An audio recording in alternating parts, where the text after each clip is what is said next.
జగన్ తన ఉనికిని కోసం కూడా ఇష్టానుసారంగా వ్యవహరిస్తున్నారని జనసేన నెల్లూరు నగర అధ్యక్షులు దుగ్గిశెట్టి సుజయ్ బాబు మండిపడ్డారు. జగన్ రథచక్రాల కింద జనాలు పడి చచ్చిపోతున్నారని ఆయన వ్యవహరించిన తీరు దారుణమన్నారు. బెట్టింగులు పెట్టి ఆత్మహత్య చేసుకున్న వ్యక్తి విగ్రహావిష్కరణకు వెళుతూ ర్యాలీలు చేయడం, తిరిగి ప్రభుత్వాన్ని విమర్శించడం పట్ల ఆగ్రహం వ్యక్తం చేశారు.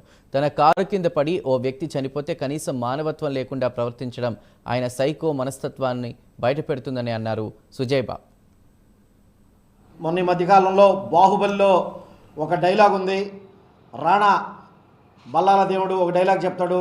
ఒక విగ్రహాన్ని తీసుకురావాలంటే, ఆ విగ్రహాన్ని నెలకొల్పాలంటే 100 మంది అమాయకులైనా చనిపోవాలి అని.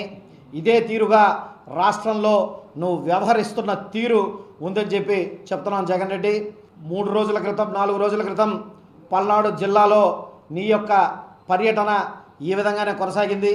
ఈ విధంగా పర్యటన ఏ విధంగా కొనసాగిందంటే, నీ కార్ టైర్లలో కింద కూడా మనుషులు చనిపోతే కనీసం వాళ్ళని దిగి పలకరించేదానికి టైం లేకుండా దూరం నుంచి ఉన్న మనుషులకి టైం అయిపోతుందని చెప్పి మోగ సైగలు చేసుకుంటూ, అదేదో సినిమాలో ఏదో కమెడియన్లు కానీ చేసుకునే తీరులో యాక్షన్లు చేసుకుంటూ వెళ్ళిపోతూ ప్రజలకు అభివాదాలు చేసుకుంటూ నీ రథచక్రాల కింద ఎంతమంది నలిగిపోతున్నా పట్టించుకోకుండా ముందరికెళ్ళావు. ఈరోజు రాష్ట్రంలో శాంతి భద్రతల గురించి పవన్ కళ్యాణ్ గారు వ్యాఖ్యానిచ్చారు.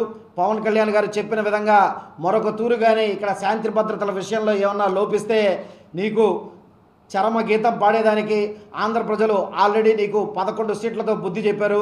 కానీ రానున్న రోజుల్లో నువ్వు ఇటువంటి వికృతి చేష్టాలు ఇంకా మానుకోకపోతే ఇంకా తీవ్ర పదజాలంతో కూడా నీకు ప్రజలే, అధికార పార్టీ నాయకులు కాదు ప్రజలే నీకు బుద్ధి చెప్పేదానికి రెడీగా ఉన్నా అని చెప్పి మరొకసారి తెలియజేసుకుంటాం. పాత